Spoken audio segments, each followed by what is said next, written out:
अस्सलामु अलैकुम वरहमतुल्लाहि वबरकातुह। दोस्तों, हज की तरह तवाफ़ की भी 7 किस्में हैं।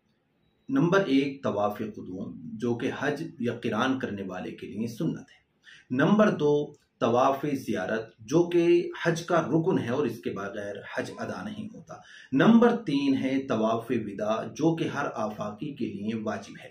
नंबर 4 है तवाफ़ उम्रा, जो कि उम्रे का रुकन है और फ़र्ज है। नंबर 5 है तवाफ़ नज़र, जो मन्नत के तौर पर अदा किया जाता है।